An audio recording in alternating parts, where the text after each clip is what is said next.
Welcome to the 33rd episode of the Reseller Six Pack. We are doing a live Q&A tonight, so if anyone has any questions, please post them in a chat with the question mark sign above your question so we can see it stand out. We are going to start off tonight by introducing ourselves. I'm Lauren, Hot Chic Thrift, and I am drinking rosé tonight in my wine glass. And I'll let Tonya go next. Hey friends, I am Tonya, also known as Thrifty Treasures here on YouTube, and tonight I am enjoying a glass of Moscato. SteveNStph? Oh, sorry. SteveNStph here, Resale Killers. Steve's drinking Corona, and I'm drinking... Lonnie calls it urine. But no, Mexican water. Oh, you said urine. Well, I'm drinking water, I guess. I haven't thought about it. Andy? How's everybody doing tonight? I'm Andy, the ParrotHead picker, and tonight I am drinking, against my better judgment, some Sam Adams, but this is their New England IPA, which is actually pretty good. It was definitely better than I anticipated. And on a side note, I just wanted to say I love the Belgians and the Belgian community, so... You have Belgian trolls now on your channel, don't you, Andy? Yeah. Yeah, thanks to a couple of y'all. I'll do John next. I'm John, Cincinnati. Already derailing. Tonight I am drinking a Flying Monkey Juicy Ass IPA. Oh my gosh. It's delicious. That is a lot of artwork going on there. I know. Let's see it again. I'll be honest. That's like the whole reason I bought it is because of like the artwork, and it was called Juicy Ass. It's like, yeah, I'm gonna buy that. Oh my gosh, that is so awesome. Juicy ass monkey. And we'll have Lonnie go next. Hello, everyone. I am Lonnie, also known as Garage Flips on YouTube. And tonight I am drinking, well, I'm drinking this like combo 12-pack thing. I'm not going to drink a 12-pack, but it has like 4 different beers. And this is one of them, Red Flag Amber. It's pretty good. It's like 4.5% alcohol, which is mainly what I'm into. And I'm drinking it out of my awesome Garage Flips mug that John gave me at the reseller rally last year. So it's delicious. I needed a beer, so glad to join y'all. Nice. We'll let Duane go last here. Sorry, Duane. Yay. You're at the end of my queue here. Hello, I'm Duane Hale, and I'm part of the Mothership products team. And I am drinking a beautiful cherry blackberry water out of my beautiful Bell quart glass. Cherry blackberry water. How'd you make that? That sounds really good. It actually is not too bad. They have these little things called Mio, and it's water additives. You just get water and then you put that in, and it's like, you know, just to, what it does is it actually helps my wife drink water because she doesn't drink a lot of water, but if it's flavored, she'll drink it. So yeah, that sounds really good. I'm going to try that one. Yeah, pretty good. Awesome. Well, the first question we were asked tonight is from Charmaine, and she wanted to know how all of us started to resell.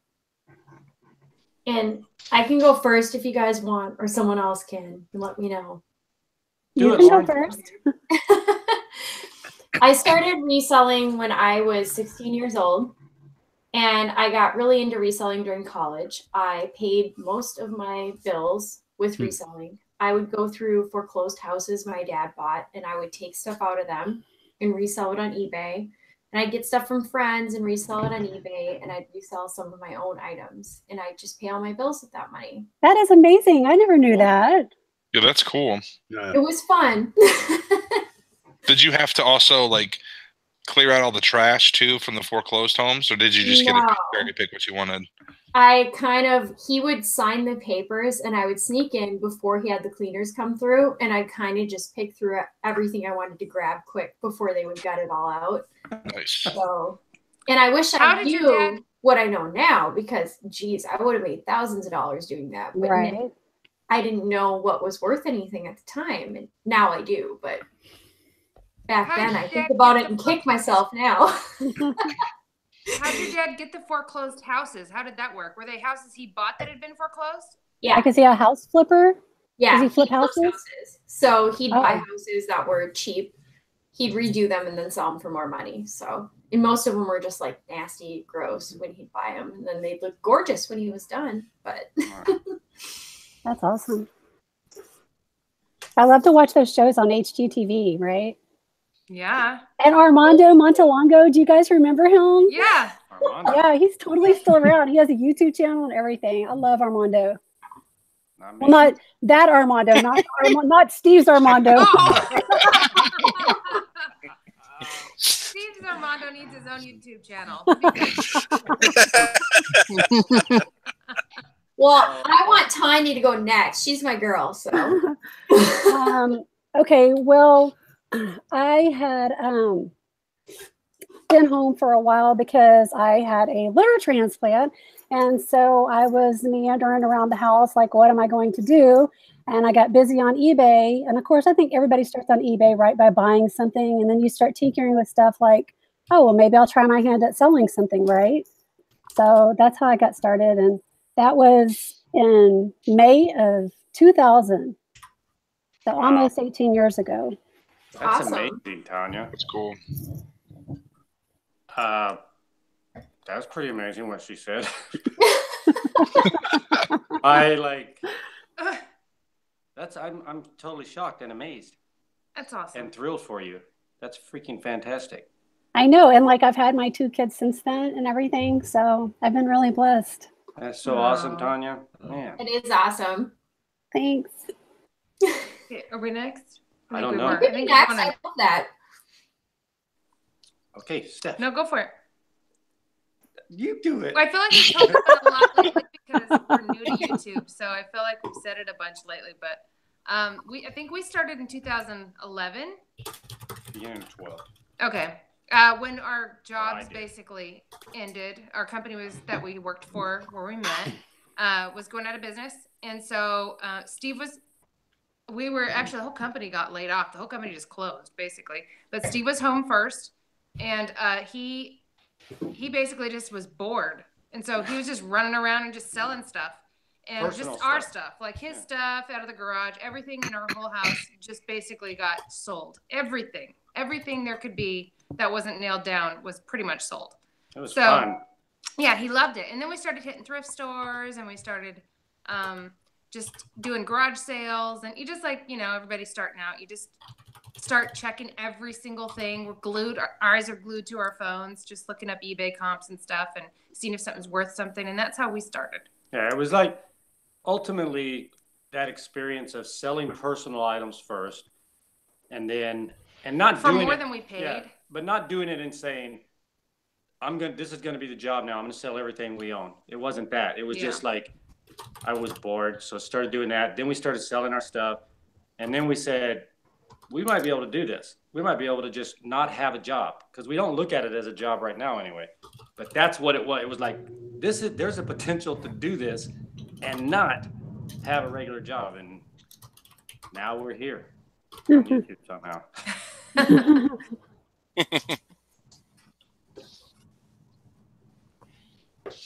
Andy, you're next in the queue Oh my here. God. I'm next in the queue, huh? Oh my gosh. So what got me started, or when did I get started?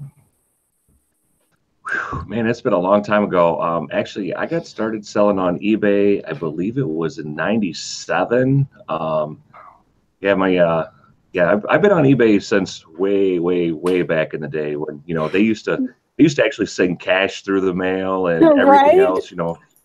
Yeah, I mean, I've been on for a long time. And then, I took some time off. My youngest daughter was born in '96. So, pretty much, I was home, a lot more, with the kids in the morning, just with my shift. So I used to sell all kinds of just little crazy stuff back then just to make some extra money. And then I was off for a little while. Then I started hitting it again, just with my work at the time. And then took another little break. And then about 3 years ago, 2-3 years ago, I started hitting it really hard because my youngest daughter, she started college. And once she started college, I didn't realize how much private school was going to cost me, and she didn't do her due diligence and get some of the grants and stuff that she should have done. And so, yeah, I got stuck with a ginormous bill that, I'm helping her take care of, and lodging, and just all the stuff that goes with that. So, I just kind of put my nose to the grindstone and really, really started hustling and trying to make a go of it. And actually, not to, pull out my business out there and stuff, but actually this year I actually made more on eBay than I do at my full-time job. So that's amazing. Yeah. Wow. Yeah, that's so it was one of those things that was really hard at first to deal with, because I was like, wow, this is where I'm at now. And, so it's okay. As soon as I could get her taken care of, I know that I can actually quit now and make a full-time go with this, and actually put another 40 hours a week into my business. Or even if I just do 20 hours a week, I'm way ahead of where I would be now. So yeah, it's kind of one of them bittersweet sort of things, but Good for you, man. That's awesome. it's just the insurance thing. But when you hustle and you put your mind to it, and you just kind of work hard, I guess, I guess everything, they say everything comes to those who work hard and stuff like that. So yeah, it's where I'm at now, and definitely plan on sticking with it. So good job, Andy. That's awesome. Yeah, thanks, guys. Iron Front says, way back in the before time, some guy sent me $18 in postage stamps as payment for a comic book I sold on eBay. Oh my god. Yeah. That's awesome. I've actually gotten like change in an envelope, like if you sold something for, we'll just say like $5.50. I mean, there would be a $5 bill and a couple quarters in an envelope, or, just the crazy. You would get the craziest stuff way back in the day. I mean, it was just nuts. Most everybody would send you a check or a money order. Postal money orders. You would get a random person, and to do a whole transaction would be almost a week, because if you got a check, you always used to hold it for at least 3 days to make sure it cleared the bank, and then so by the time the check got to you, you did all that, then you shipped the item out. I mean, it was always like almost a week turnaround time before, a customer even got their stuff. I mean, it was just crazy. Wow. Wild West. The old wild, I always just refer to it as the Wild West of eBay, because, man, it was nuts back then. Right. Sheila Hamilton says, wow, Andy, you're the real rock star. Yeah. Well, I mean, I ain't all that, but yes, you are. Yeah, he is, right? He is. Andy's wife was. I was watching Andy's last video earlier, and it was funny. Like she's awesome. But Desiree is awesome, man. But she mentioned, Desiree even says that your pictures are the best, and I was like, man, that's pretty cool.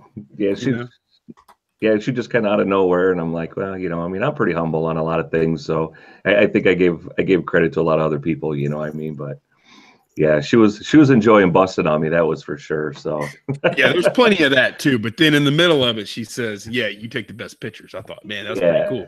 Your wife knows that you're the best at something. That's pretty.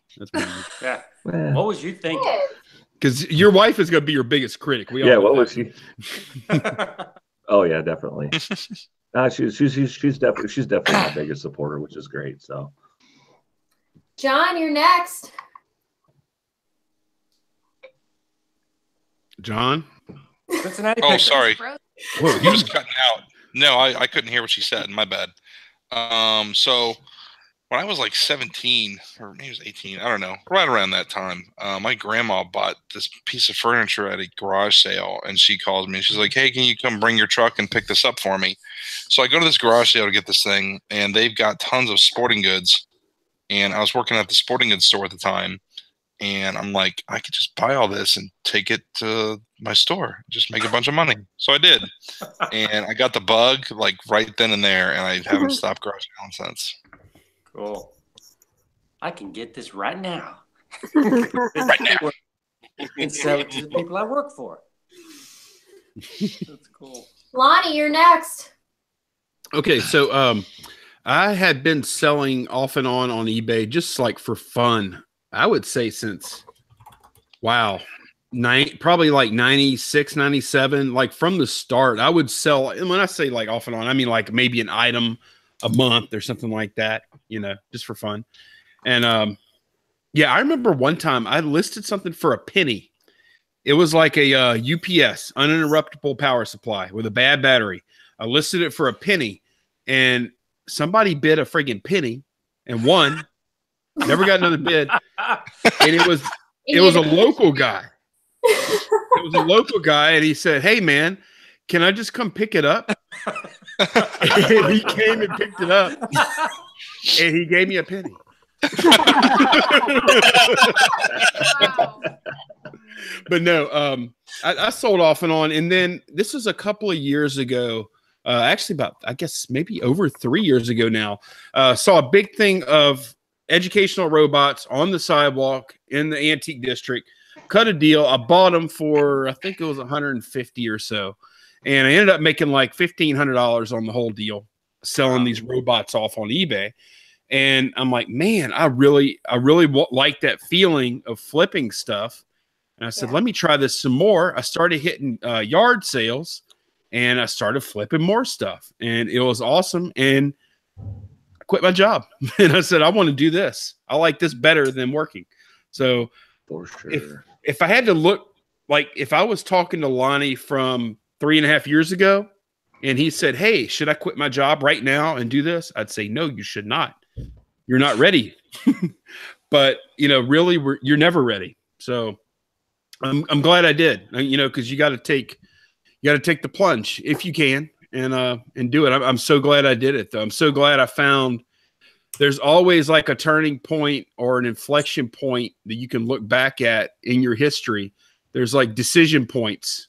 And I was talking to Steve about a decision point for me in another matter earlier today. Steve, we were talking about like a critical decision or turning point. And for me, whenever I found those robots on the sidewalk and I bought them, that was a critical turning point in my life. So I'm very glad it happened, you know? That's awesome. That's awesome. I guess that leaves me, huh? Duane, it's you. So kind of like Lonnie, I was off and on back in the day. I would, me and my son, my oldest son, would he collected Pokemon cards. So we would go on, and I collected with him as something for me and him to do that we could get along and do together.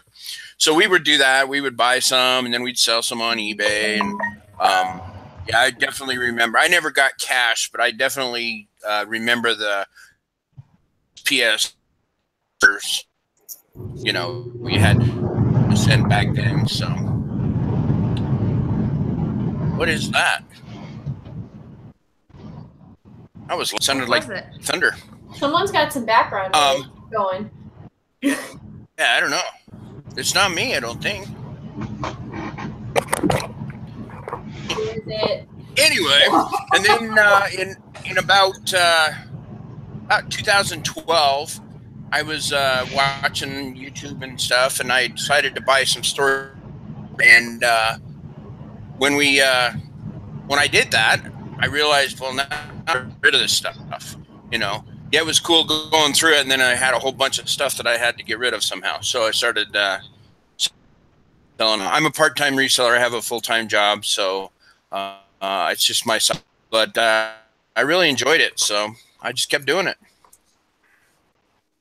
Continue doing it. Yeah. Awesome. That noise went away. Yeah, I don't know. I don't know. It might have been my furnace. It kind of sounds like, yeah.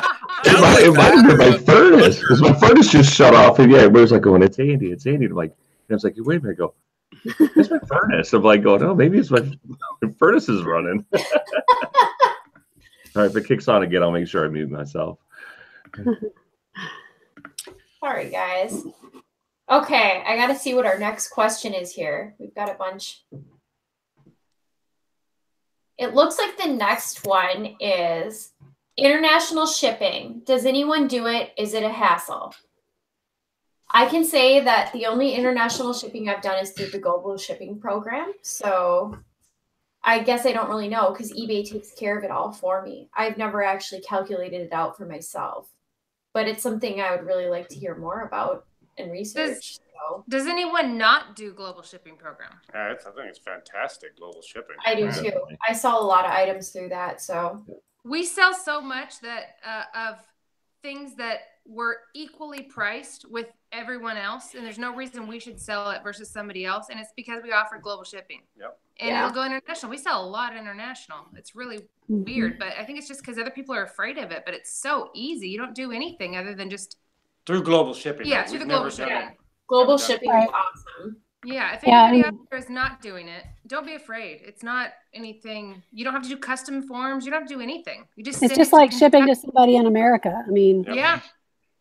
And we found with returns, or not for returns, but problems, like if somebody got something that was defective, they just open a case and nothing happens. They get refunded. They just open a little, like eBay will open it. They're so much easier to deal with through global shipping program. In our experience. Yeah, than a normal problem with eBay. And as long as it makes it to its destination in the United States, you're good. As long as you shipped your package and they got your tracking number, you're done. It's so easy. Right. And I am so glad. And ever since it, came available, that's all I use, because prior to that, when you would ship stuff international, there was no way to track it. And you just, in my opinion, you really leave yourself wide open for bad feedback. And I feel like on Etsy, that's still the case for me. I mean, you never know if somebody will come back and say they didn't get something. You just really don't have any protection that way, I don't feel like. You ship international on Etsy, Tonya? I have before. Oh, I mean, if somebody buys something, I can't not ship it to them, because I guess I have that option available to ship international. Oh. Well, that might be, maybe they're asking that. Like if you do an international with Etsy, there's no global shipping program. Is it a hassle with all the customs or anything like that? Any forms? The custom form prints out whenever you print your postage. It's not a big deal. Yeah, it's pretty easy. John, what do you do with your website? Do you do that international? Or is it just US?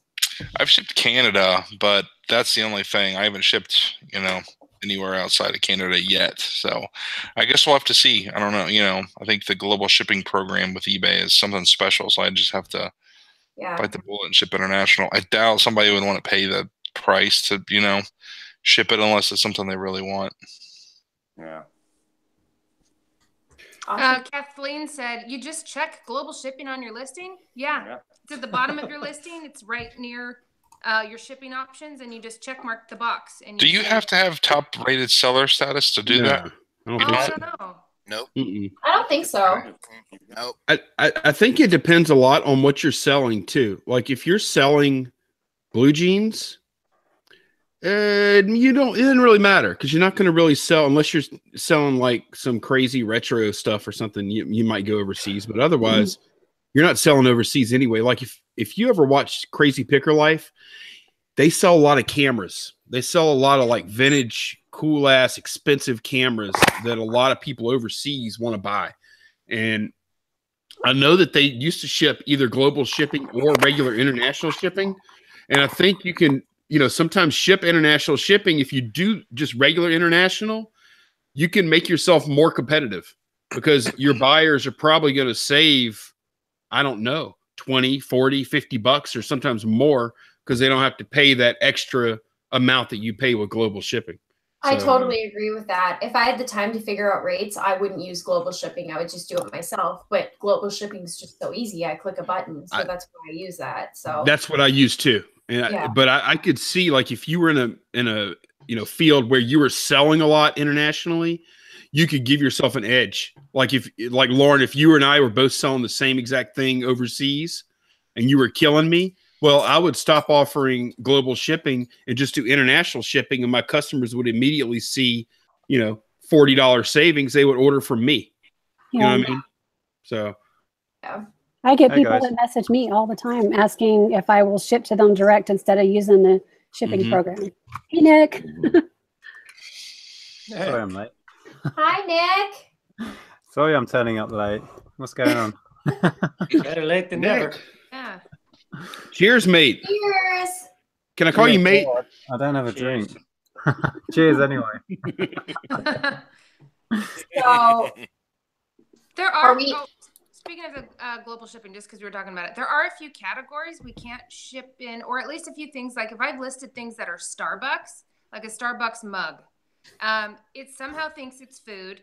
So you have to put it in the advertising category, and then it can ship internationally.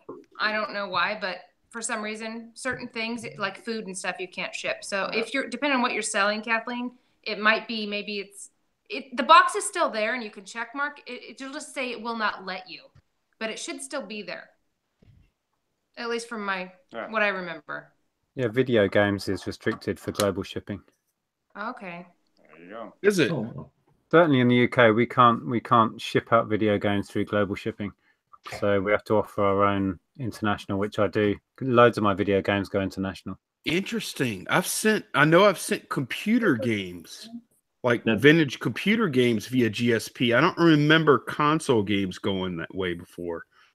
So if you list a video game, Nick, I mean, does it actually even give you the option to use the global shipping, or is that like little area on there like completely omitted?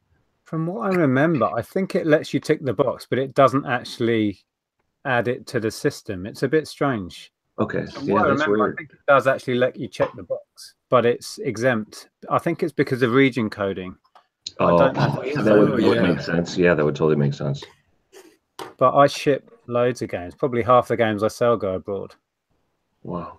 Well, you're in a different situation though, because your country is like the size of some of our states. Yeah. Right. So I mean, it's a totally different setup there, man. Completely in Europe. Yeah, I guess they have different policies in different countries depending on local regulations and stuff. I don't know.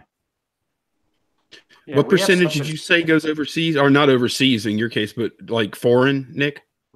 With video games, it was high. I mean, certainly on retro stuff, it was getting up to half would go international. Wow. A lot go to Australia from here because they're the same region code as us. We're different to you. You're NTSC, we're PAL, but Australia is PAL as well. So we ship loads out to there. Wow. Steve, I interrupted you. Sorry, man. That's okay. We have don't we have some kind of special relationship with Canada? Because I know there's been a few people that have contacted us in the past and told us how to ship something. Yeah, they wanted us to go outside of the global shipping. And it was easy. It's fine, no problem. It was like our post office and their, whatever they have, the post office, there's some kind of cooperation. Are you guys you just go to the USPS site and print your label from there. Super easy for Canada anyway. Mm-hmm. And then we just uploaded our tracking. It was fine. Yeah, and you can set up your international shipping like that too. Like you can offer global shipping, like the global shipping program. Plus, you can also do regular international shipping, and then you can choose to only ship regular international shipping to Canada, or you can exclude certain countries if you want from that method. There's all kind of different. You can do both. That was the point. Yeah, I do both on lots of my stuff now.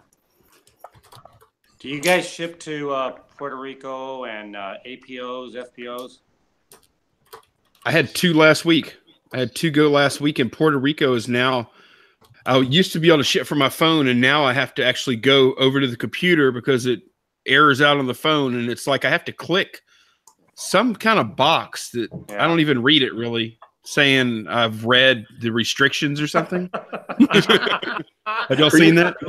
Are you able to do the APO and FPO from home? Because anytime I get anything that goes to an APO, I always got to take my stuff to the post office. It never lets me print my stuff from home. We've done it. Like to military, you're talking like a military. Yeah. If it's going to like a military base or something like that. I mean, I've sold several things, but it's like, because usually like I'll go and hit print label and it always errors out every time. And so once it does it 3 or 4 times, I never pay attention to the address. So after it's done about the 4th or 5th time, I usually look at them like, oh, it says APO. So then I'll just do it the hard way, and then I go to the post office and they pay the extra shipping on it, which stinks. Most of ours are FedEx. We almost always ship FedEx, so it probably was because ours were FedEx. Yeah, we had a problem one time where like we would ship to APO, and there was a with the post office. It ended up being, even to Alaska or Hawaii, you have to be careful with that. If your package, like I think it was a priority, but it wasn't a flat rate box or anything.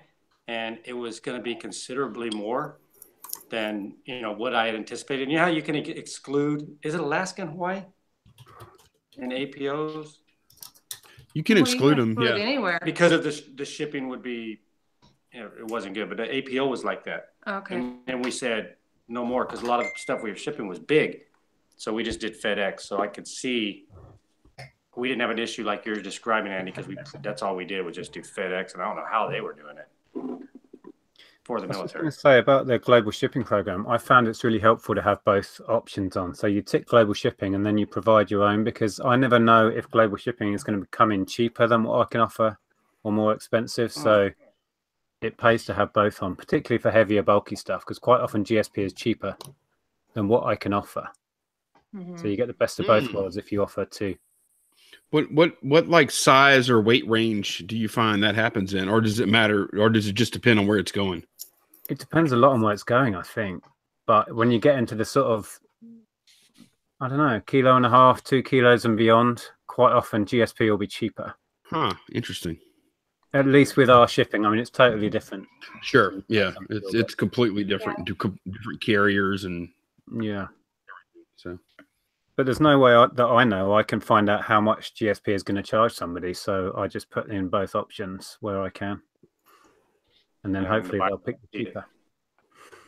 So Turtle Trader has a question for Nick. He says, ask Nick if he's changing his eBay store name to Nick's Auto Parts and Games. No intentions to yet. Yeah, I was actually listing some tonight. It's never ending. You might be able to see them all racked up here now. Yeah. But yeah, they're quite easy to list, so it's not too painful. That's awesome. I've not sold any of those international yet. It's all going in within the UK. What's your fastest seller on that stuff so far, Nick? A Hyundai oil filter we've sold about 8 of so far. Oh, nice. Yeah. Did you guys notice how they pronounce Hyundai there? yeah, it's like 10 syllables. Wait, what did you say? I didn't even catch it. What did you say? I want Hyundai. Steve to try to repronounce that. I don't know what y'all are saying. We say Hyundai. We say Hyundai. Hyundai. I say Hyundai. In one Hyundai. of the chats, there was somebody said that, like, the UK, they say it one way. The United States says it another way. And we're both wrong because they say it a different way in Korea or wherever it's made. Korea, yeah. Yeah. But I don't remember how it was, the correct way. I think your pronunciation's nearer. I think it's like Hyundai or something in Korea. I'm not sure. But yeah, we say it all wrong. I'm aware of that. But we'll carry on anyway. Yeah. Spells the same part. Spells the same.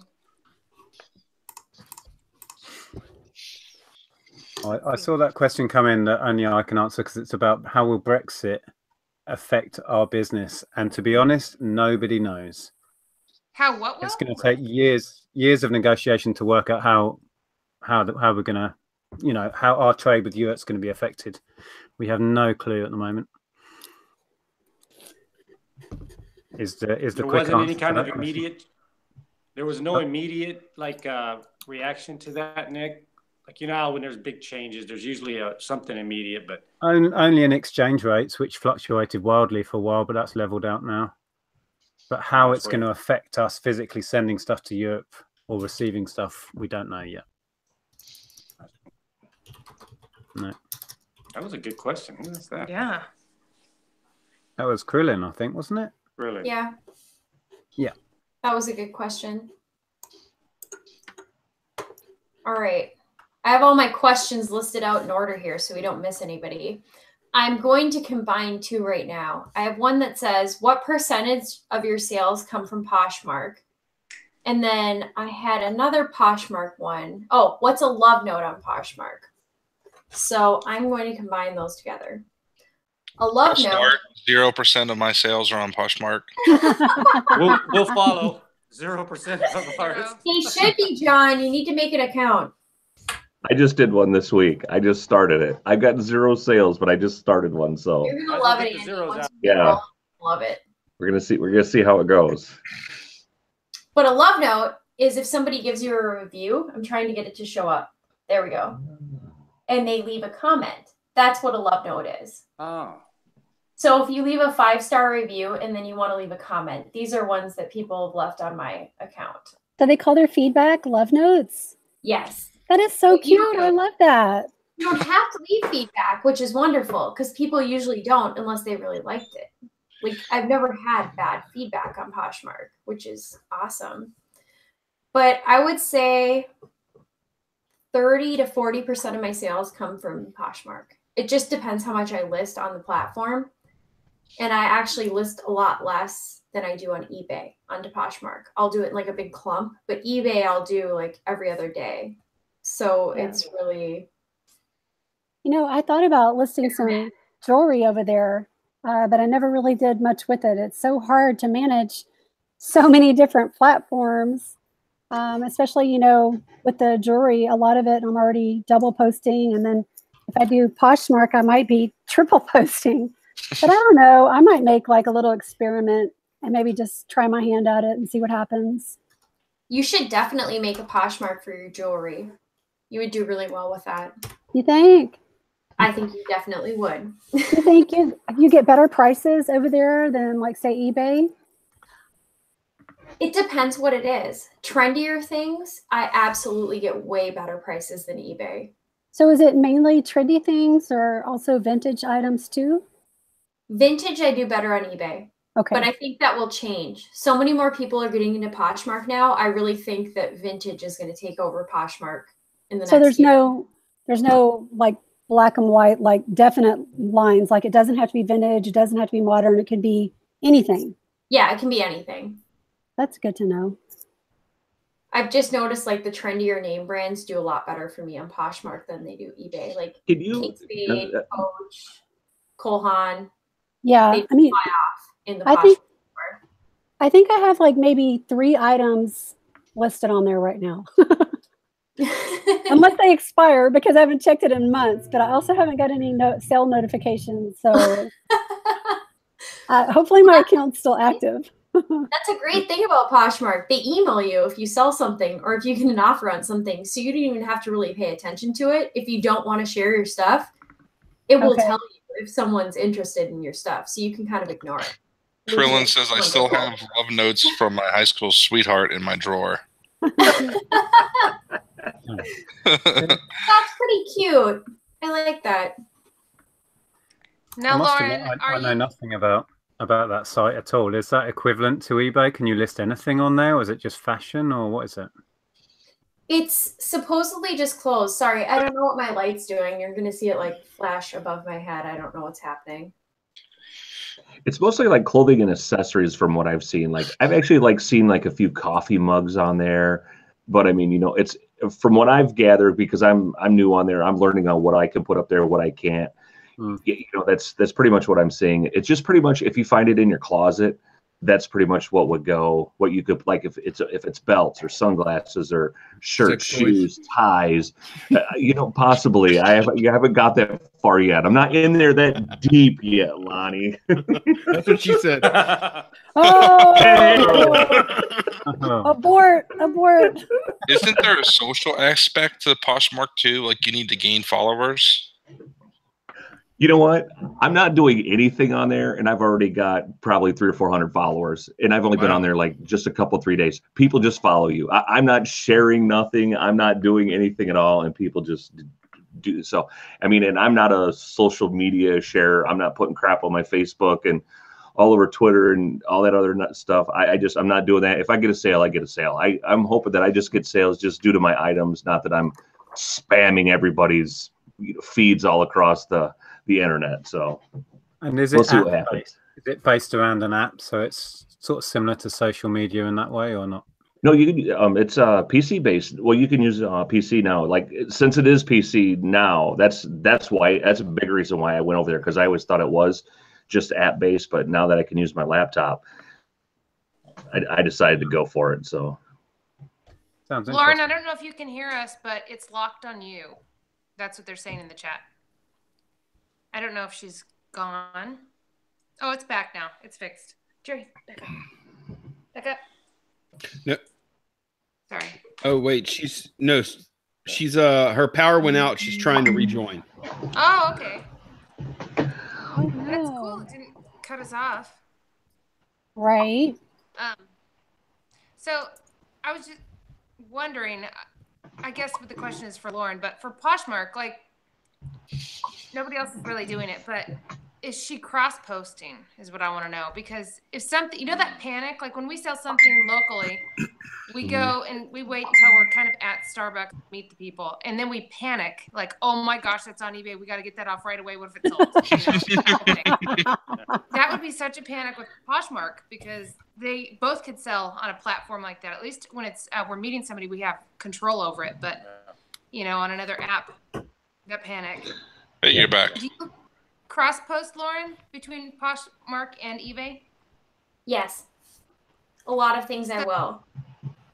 How does that panic set in, and how do you manage, like, when it sells, you've got to be on it. You have to notice it immediately to get it off the other one. Well, Poshmark doesn't penalize you if something sells and you don't have it.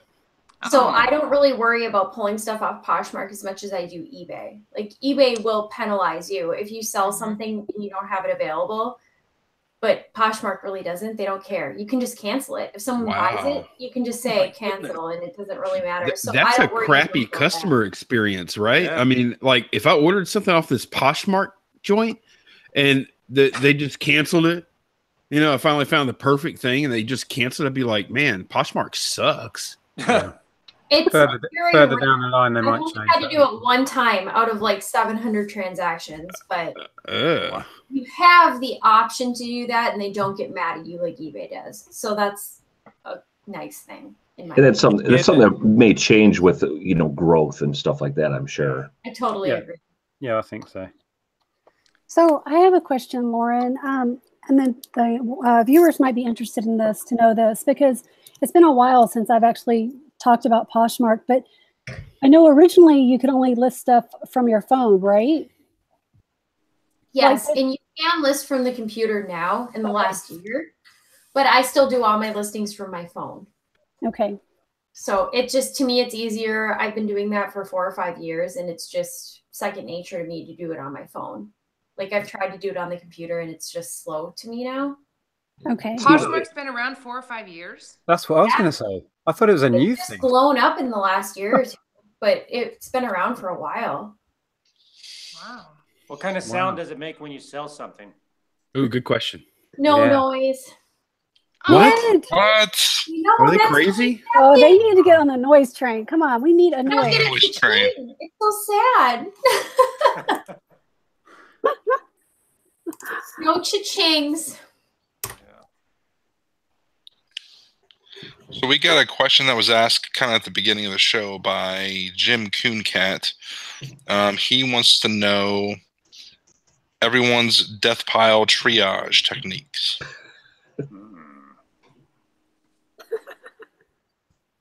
All right, we just take a day and say we got to get this done. If it's listing, and we just not just a day, if it's a weekend or whatever, and then we have other stuff with liquidation stuff. We go to flea markets, and we force people to buy it. Yes. Somebody it's good stuff. Like, we'll take items that are good, and then we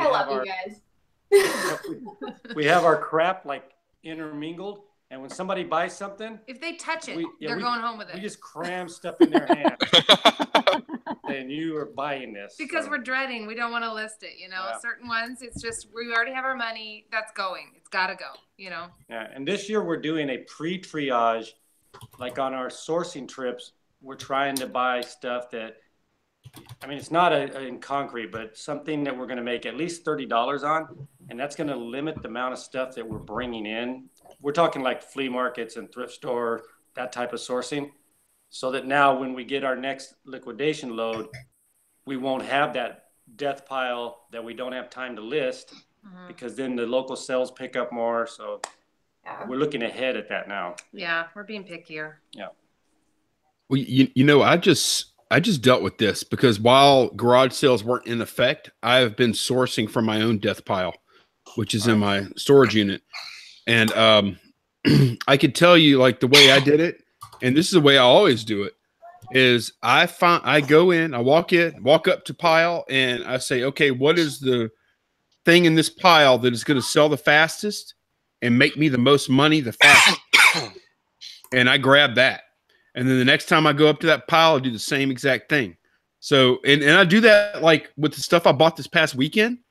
I'm listing the stuff that I think is going to sell the fastest first. To me, that makes the most sense. Now, is it the best as far as like maybe I should be listing like my least favorite thing first? Like whenever I go to ship stuff, like on Tuesday, whenever I go to ship everything, I should be shipping the stuff that are packing the stuff that is the hardest to pack first. But I always go reverse. I always do the easiest stuff first. And then the last item I go to ship is the hardest, most Frankenboxing looking SOB you've ever seen, right? I always save it for last, and I hate it. But I do the same thing with death pile, and all my stuff is always get the stuff that's going to sell the fastest. And I think most of us probably do that. I would imagine. Yeah. Even with pallets. For me, since I do clothing, I'll do batches. I'll grab 10 long sleeve shirts, and that's what I'll do. And then I'll do 10 short sleeve shirts or whatever. Obviously that's not going to work for you since you're a hard good guy. You probably don't have all the time, but that's the way I do it. I bulk them into bin types. You're breaking up. Anybody else hearing that? No, it was cutting out pretty bad. Yeah, it was cutting out for me. I just figured it was my computer since I'm having technical difficulties, obviously. My death pile is like about 40 pallets deep right now. And usually most days I just hide in my office and hope that it just goes away. But that's not working out too well. Oh, man. Your furnace. Oh, that's a furnace. Sounds like a dead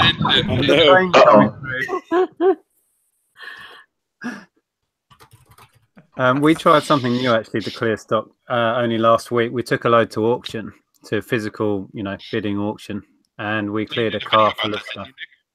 Sorry? Didn't you do a video about that?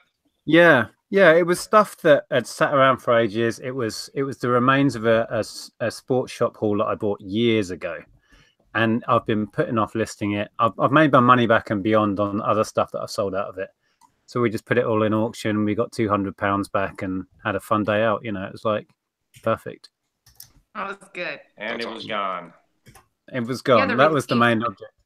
Yeah.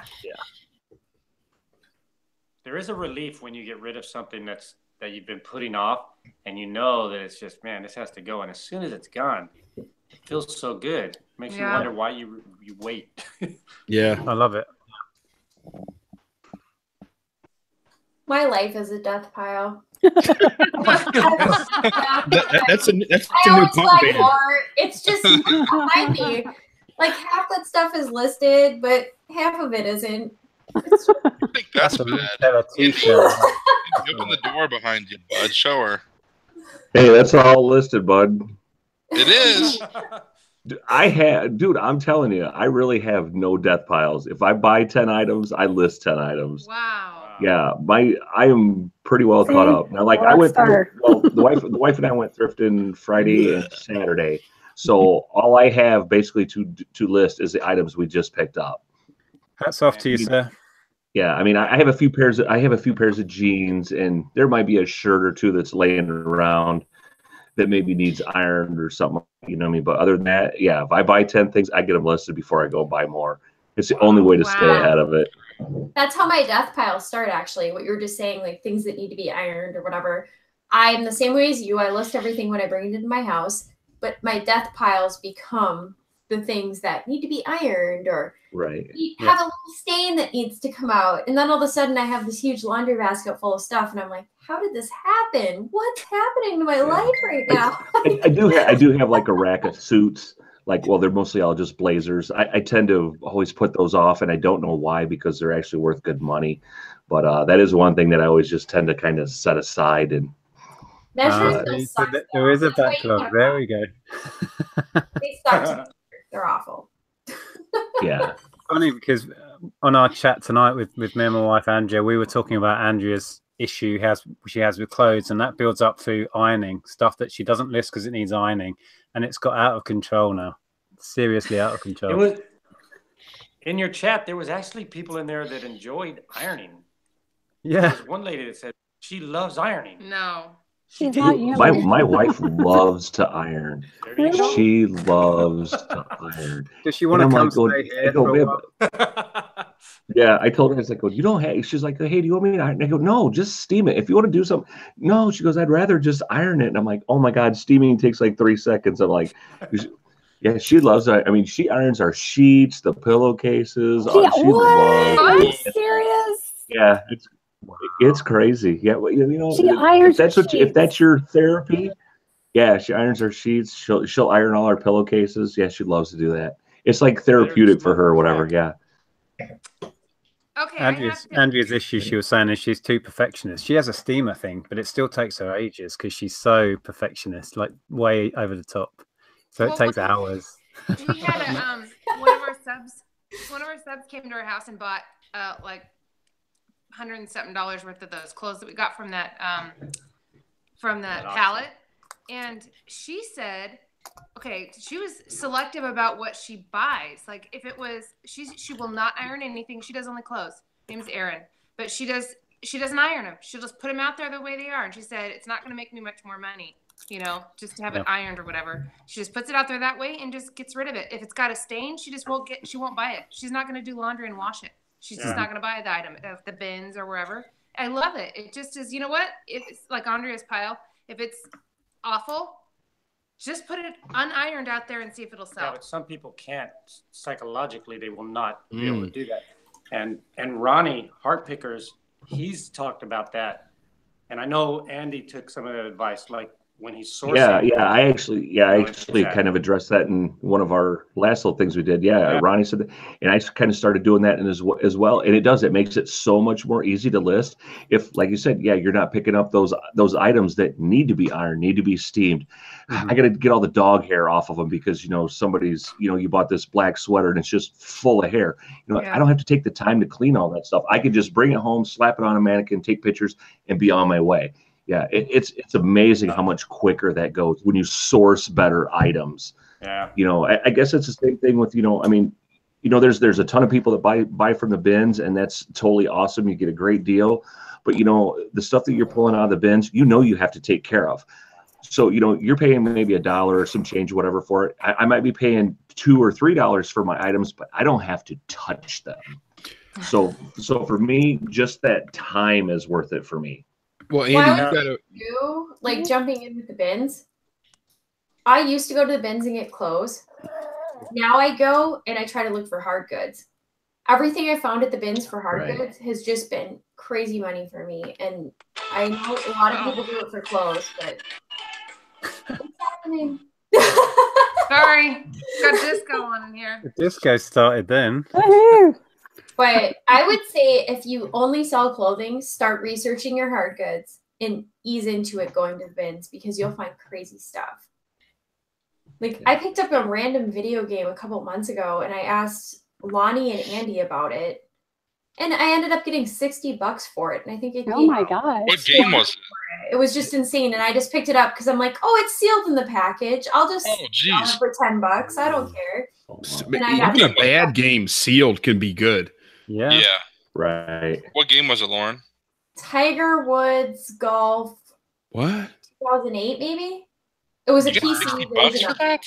Hang on, I'm gonna look on my eBay and find out because now I know one of those Tiger Woods games that goes for some really good money. Yeah, because it's like the last one on that platform. Exactly. Yeah, I was gonna say it depends probably what platform. There's a few football games here in the UK that were the last ones issued on like PS2 and stuff, and they go for stupid money because so few were made. I think it's Tiger Woods, the Masters. I think it's the Masters one. Goes for some pretty good money. Hold on, I'm looking right now because now I'm curious about what it was. Well, I remember Nick and Zahir were talking about this on one of their shows last week. PGA Tour 2007, and it was sealed, like in the plastic wrap and everything. So, and you got PlayStation or which format? Out of interest.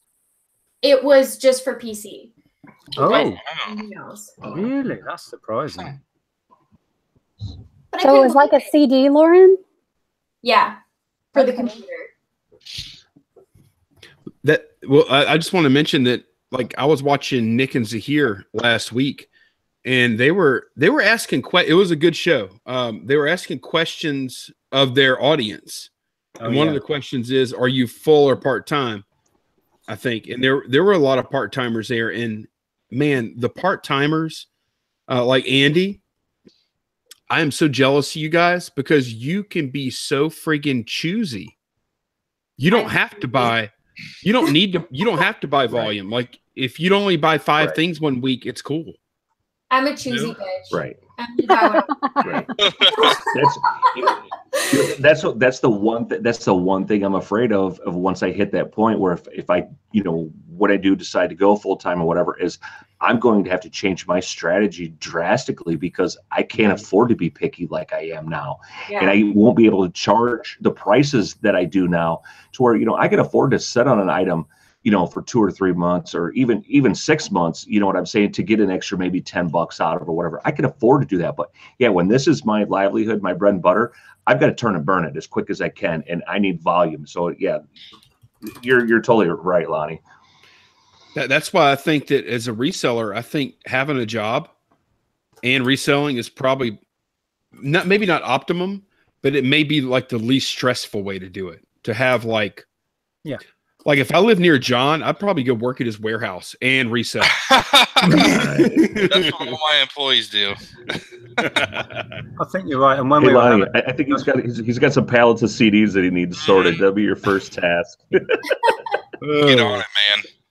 I think the key is, and when we had that discussion, what came up was that the pressure isn't on you. When you've got, a job here that maybe, covers your bills and keeps you comfortable, reselling is, you can keep it more fun. You can keep it more relaxed. There's no, you have to make this week.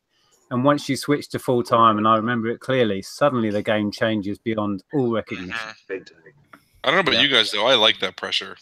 Yeah, I kind of thrive on it. To an extent.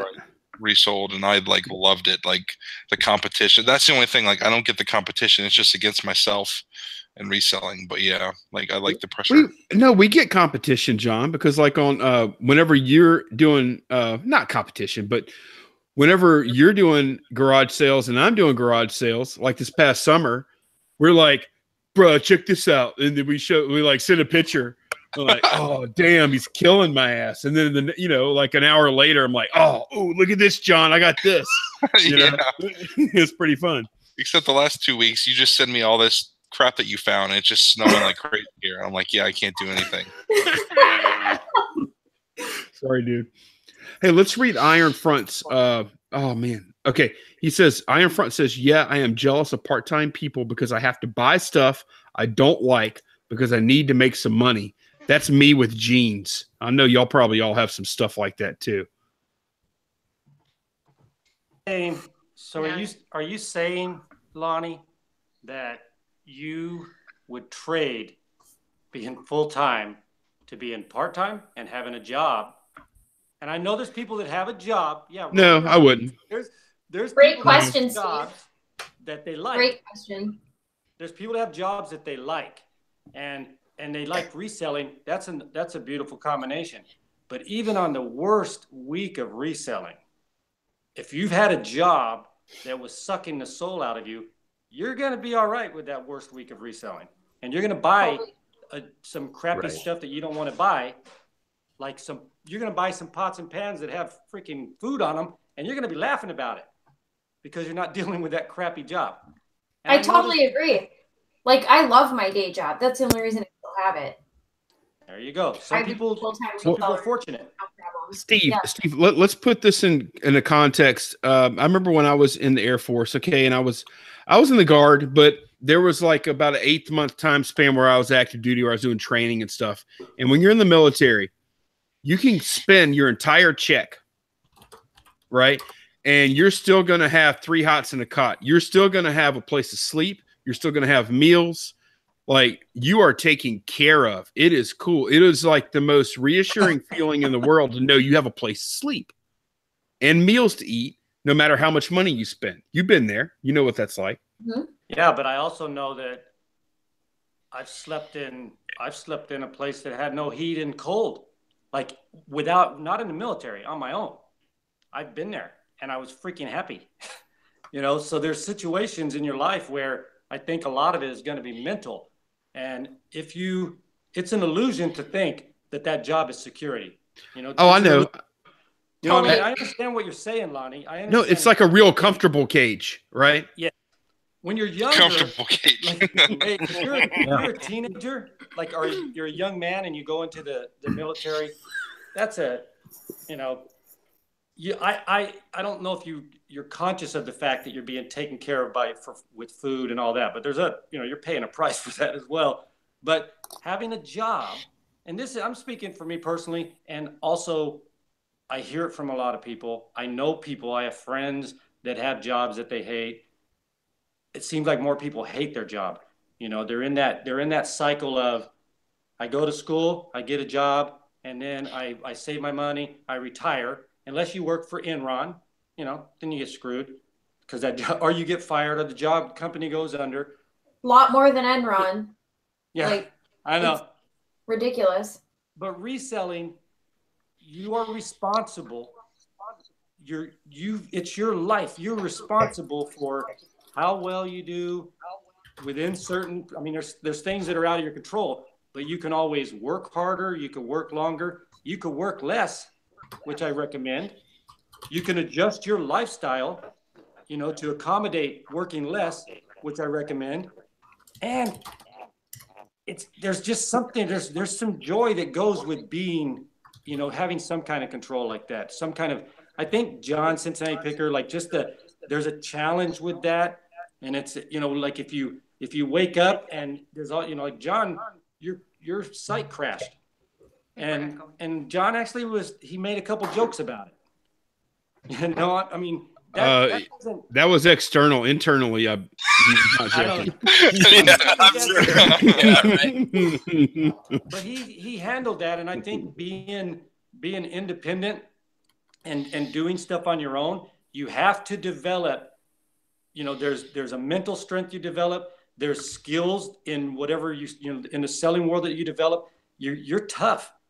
You get to where you're going to be able to, like John, getting through all of this. He's just got stronger for whatever comes next. But this is a beautiful life, guys.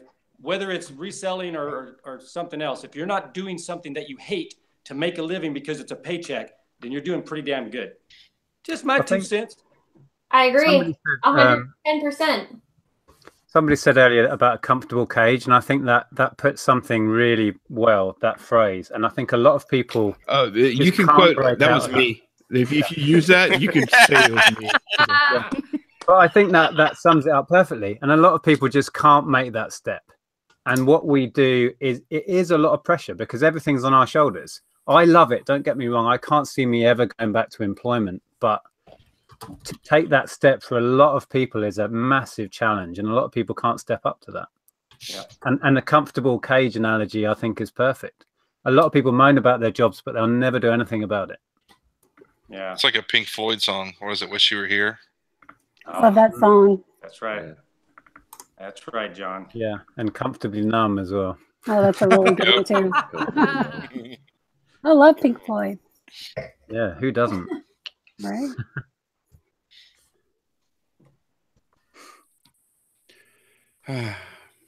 What's our next question? I lost all the list we were. Oh, you don't have the questions. Hang on. No, I don't have any of them. Oh yeah, we got them. We got them. Computer shut off. So. Okay, Libby 56. Libby 56 lady, is that part of the lady? Any pet peeves of resellers / buyers? Like maybe pet peeves dealing with buyers? I have one. I'll start. Pet peeve of mine is people who don't read details and they ask you questions, but all the answers to their questions are in the details. It drives me insane. Yeah, sometimes people don't even read the details so much that they get upset and then they mail you threatening letters because they didn't read the details.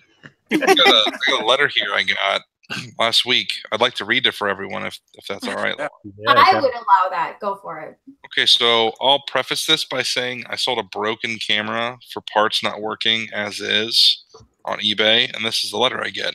Wait, you have to preface though. Your title even said it. Yeah, title said broken as is. I took pictures of how it was broken. John, I do hope you're proud of yourself for the shenanigan you pulled by selling the camera on eBay knowing it was not working. I am 81 years old and do not know how to get my money back, so I'll have to mark it off as a lesson learned. Your day will come where you will have to answer for your action. Hope it will be soon for you. As always, Mel. Oh my God. That was brutal. Your day will come, John. It'll come, man. I'm waiting for it. I'm looking over my shoulder every day, like, oh man, here it comes. John, you need to play back whenever I read that part to you on that. I sent John a voice message where I read that to him. In this crazy ass voice. If I could find it, I would. Find it if you can, dude. Oh, you were acting like Mel, Lonnie? Yes. Yeah, he was Mel. I want to hear that. I want to hear that. Hey, I'm gonna call Smashing Pumpkins, and I'm gonna see if they'll redo their song. You know where they say, "Despite all my rage, I am still mad in the cave." Right? Great song. I'm gonna see I if know, they'll I love that insert. song. Will they insert "comfortable" in front of Cage?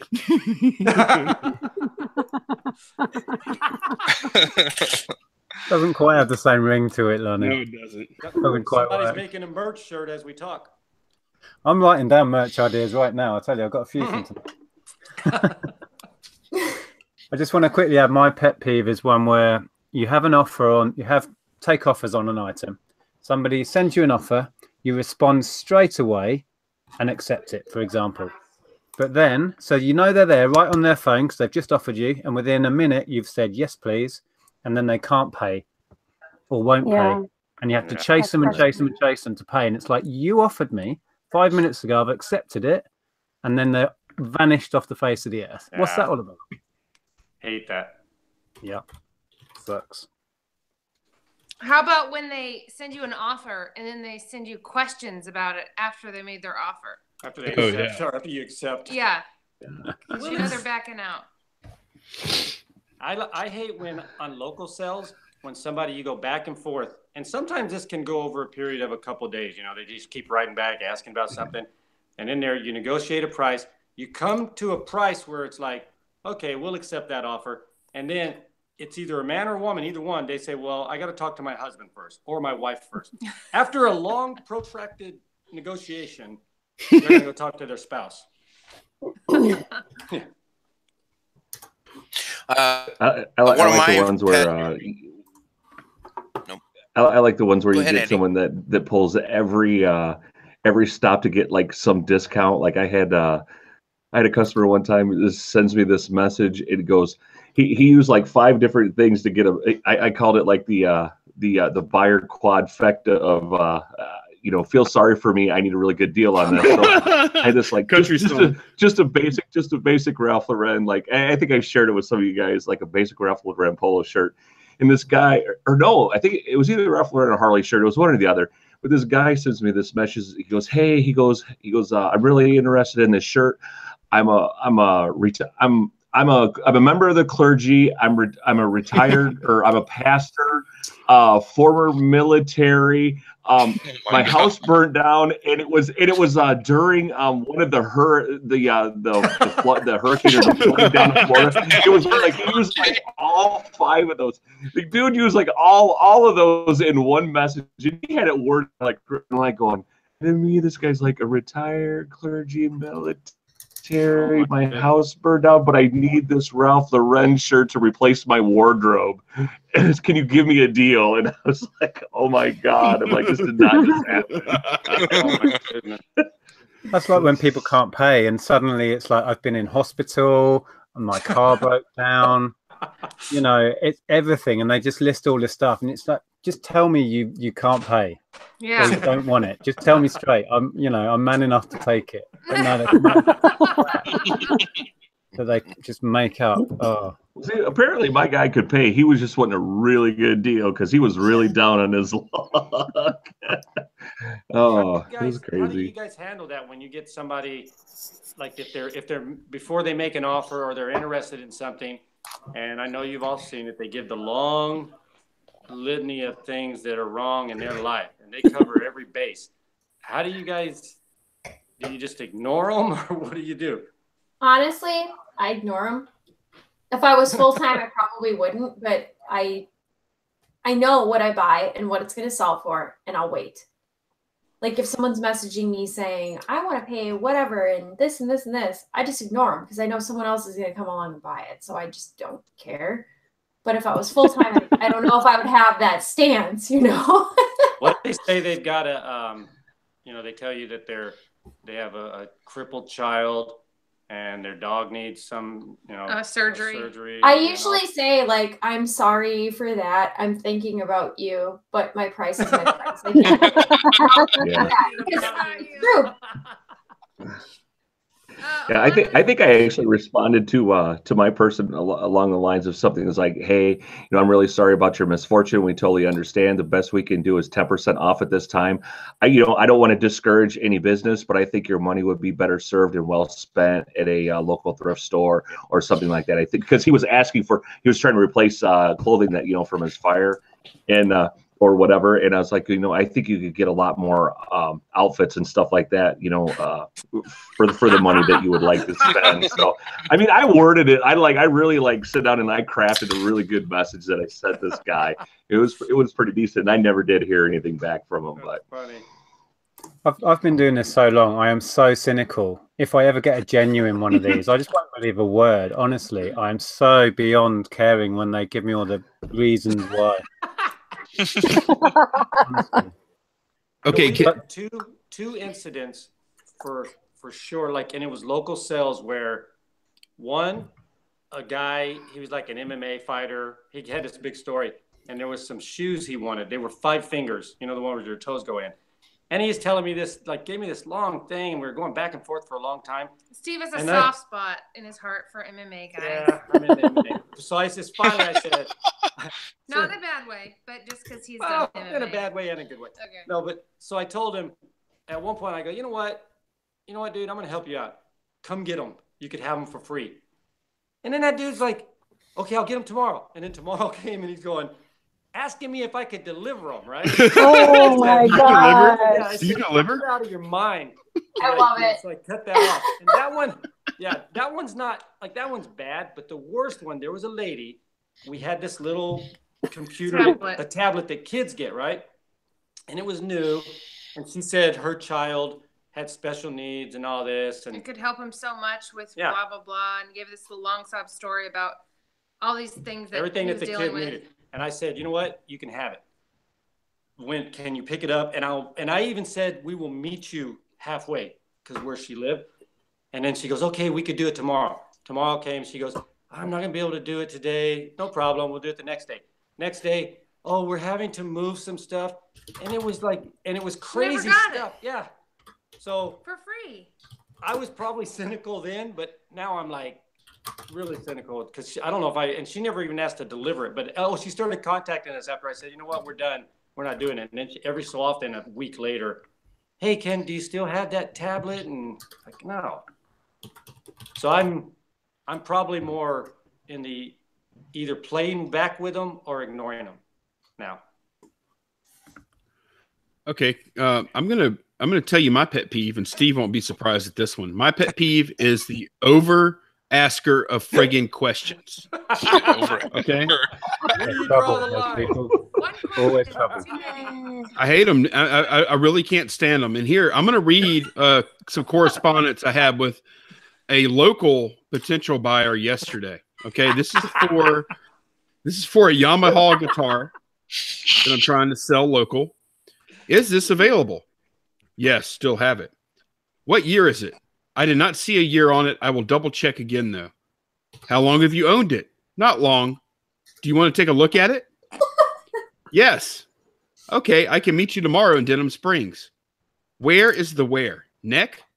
There is somewhere on the fretboard and below the pick guard. Why are you letting it go?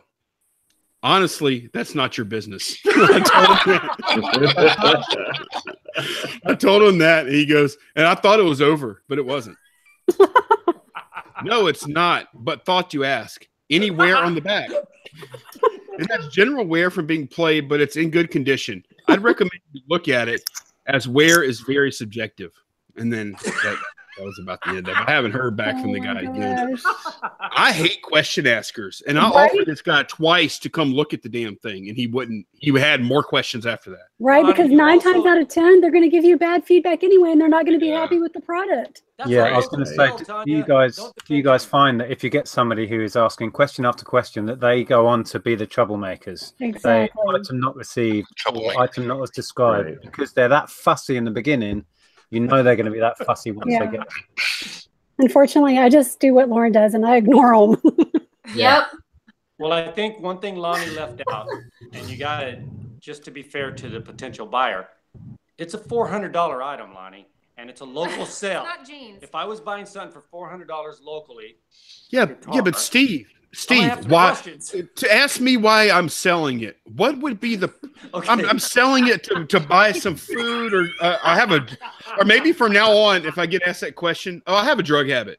I mean, that's a common question though that people ask whenever you're selling something that's kind of higher end. I feel like, I mean, even on that Craigslist spoof video, right, Steph, that you posted. At the very end, the guy was like, yeah, and I'm only selling it because my mom got me a new one for Christmas. Lonnie, and if I find out you got a drug habit, that went from $400 to $100. Right? Lonnie, the answer might have been, hey, it just doesn't sound right to me. What if that was it, though? It's a musical instrument. You know, I'd want to know. I would never answer that. But I mean, the point is, though, I know what would happen is the guy, if I would have met this guy and he would have checked it out, he would have said, hey man, all I have is 200. That I promise you that would have happened. I would have been like, really? Are you serious? And I mean, it would have gone bad. So I don't like the question askers. I really don't. They're over askers, I should say. Yeah. You should let them know, like before you would meet, that you're really firm on the price. And I don't like questions. No questions on the local listing, Lonnie's local listing. He describes the item and says absolutely no questions. All questions will be ignored. Is this still available? I don't like questions. I do the same thing there. Lonnie, I found that clip that you're talking about of you. Play it. Play it, dude. I'll play through my headphones here. It should. Your day will come when you'll have to answer for your actions. I hope it will be soon. Did you hear that? Yeah. Could you imagine if you actually got one of those messages? Well, yes, you did. What? Could you imagine actually getting somebody to call like that? Oh my God, no. We had a customer who was ringing our house phone relentlessly, like non-stop for days about an issue. It was an eBay customer? Yeah, all we sold him was an old video C cassette. And he had ordered, we'd sent him what he ordered, but he had like a high 8 cassette video thing, so it wouldn't fit in. And our phone number has to be on our eBay page because of a business. So he was just ringing up our house phone and shouting at us down the phone, calling us racist. Man. And then we started just hanging up on him. We tried to explain it. We said to him, send it back. We'll sort it out. And it got to the point where we just hang up on him, and they'd just ring back and ring back and ring back. It was going on all evening. We tried to get the number blocked. We couldn't manage to do that. It was ridiculous. Wow. What a psycho. Yeah. Right? Yeah, he was proper unhinged, this guy. Yeah. He was an old chap as well, actually. He was like, he kept quiet. I'm 79 and you treat me like this, blah, blah, blah. We're like, you bought the wrong thing. Send it back. You get your money back. Was his name Mel? Yeah, it could be. That was 2 years ago. I can't remember. He was from Barbados or something. He lives in the UK now, but he was like foreign. Old people these days are so damn entitled. You know, they just think because they're old. They, Oh gosh. Oh, here we go. If you're watching, Yeah, what Grandma, about an old Belgian? Old Belgians do not like this show. John, that's a merch shirt. The thing was, he Days didn't are so understand entitled. how eBay worked because he said, I said to him, first of all, you bought the wrong cassette. It doesn't fit your machine. We established that, right? And then he goes, you've sent me the wrong one. I've seen the right ones on eBay. I'm like, yeah, I'm not. I don't have everything that you can see on the website. He says, yes, you do. I can see them on there. I'm like, okay. Whoa. And at this point, we said to him, you need to speak to eBay, open a return, blah, blah, blah. But he just kept ringing. You should have recorded it, Nick. Next time, just record those conversations. I wish I had. But he got You'll make some money. This guy's made me like $40 in AdSense already. Wait, we got to read. You're right. Rod at Win by Doing says, "Those damn centennials." Good one, Rod. Oh, that's awesome. Hey, John, you should write mail back, and Yes. that way you get another letter and just keep it Oh, going back. good and use your pen pal. idea. That's funny. Maybe I should. Maybe I will. Yeah. Yeah. I'll have. I'll. It's change in there. Send him some money with some change in it. No, just send them a letter saying, I need more details so I can sort this out for you. Yeah, I've sold too many broken cameras. I can't keep it straight. 2,000 pennies. 2,000 pennies, dude. Oh my goodness. Oh, I forgot to tell you. When he mailed me the letter, he didn't put his return address. He thought he was being real slick. Ah. As if I don't already have it from mailing him. Send them a letter saying, Mel, you know I have your address, right? I got people. I'm watching you. Hey, Duane wanted us to say his little pet peeve here too. He's having some technical difficulties, so he said he hates it when the people send you a message and then they try to explain to you how to package and ship their item. Oh yeah, that's a drives me nuts. Some people like send pictures like, this is how you do it. Do it like this. I get a lot of that. Right. I was just going to send it in a cereal box, but I guess. Not package it correctly, really? Whatever. That's funny. I must say, we have purchased things though that have come here, and we're like, "Who ships like this? Yeah. This is Oh, awful." So, I kind of get it. Actually, just watched from the Durfee at Thrift School the other day, and he did a video. He bought like 4 or 5 remotes off eBay. He's been selling like the DVD VCR combos, and he buys remotes. He did a little video about how people like every single one of them showed up packaged differently. They were all the same item, but they all showed up packaged completely different. It was actually pretty interesting to see, I'll have to go check it out. Yeah, how everybody does that. I thought that was actually pretty good that he did, That's just funny. just did a video on that. Yeah. Yeah, Jesse's got a good channel. Yeah, He's he has got a really good channel. content. I'm just regretting not recording that old guy now. I'm thinking back, that would have made an amazing video. It would have. Uh-huh. He was ranting like a crazy man. So, yeah, damn it. Missed out there. There's some nuts out there. Sorry, Especially the entitled old ones. I have no idea the list of questions I had laid out because I can't see them. So I'm kind of waiting for you guys to give me the lead here. Anybody have the You're question? just like totally shut off back on, so I have no idea what's happening. Did you guys see Rod Win by Doing's comment? It says, John, you should have replied, out of the 126 elderly I've scammed with listing broken cameras, you were the first one to respond. Rod is on fire tonight. Rod, you're awesome. Oh my God. Well, what's funny is like all these comments on my video that I posted, like 90% of the people are like, give the old man his money back. I'm like, look, this is how I'm treating it. I have a 2-year-old, and when she acts inappropriately or misbehaves, I don't reward that behavior with cookies or something that she wants. It's the same with this old guy. I think his parents just gave him cookies and whatever he wanted, and now that he's having a bad time, I'm not going to reward his bad behavior.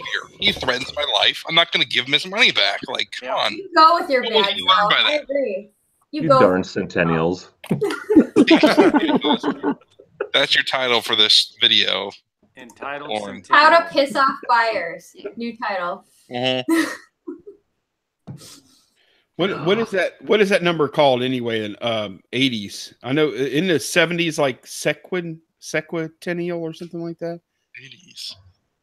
I thought it was octennial. Is it octennial? What? Maybe. I think you're right on the octogenarian. Octogenarians. Or would it be an octennial? No, that's to do with the year, huh? Yeah. Never mind. I'll go back to what I was doing. Just because if they're old, they might have been jerks when they were, 20. That's what I said. Young assholes turn into old assholes. That's right. So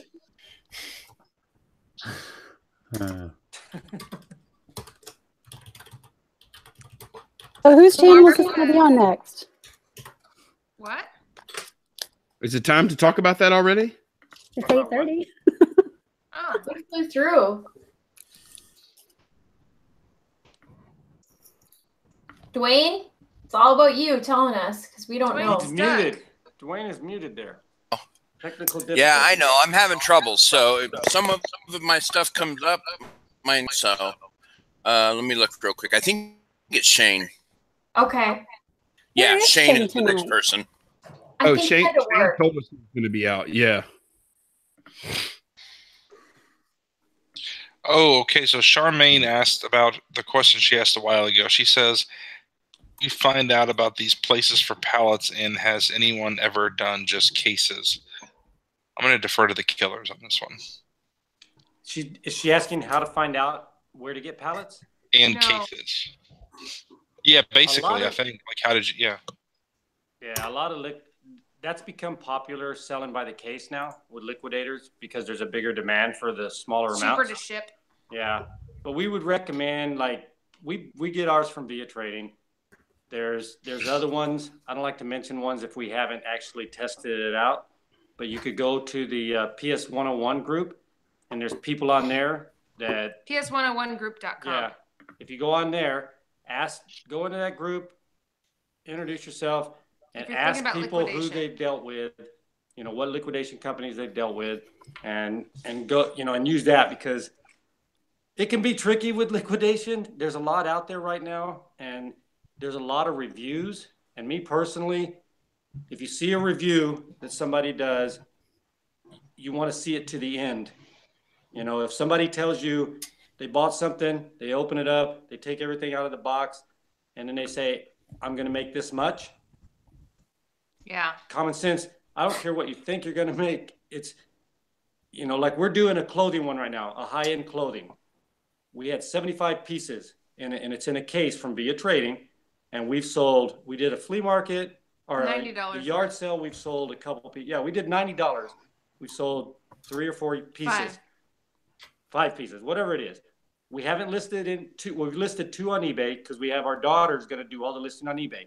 So I can't tell you if that case that we opened up is going to be successful or not. Yeah, we don't know yet. But when we finish it, once it's been on eBay and we try to sell it in different ways, we will say, here's what we made on it. Here's how long it took.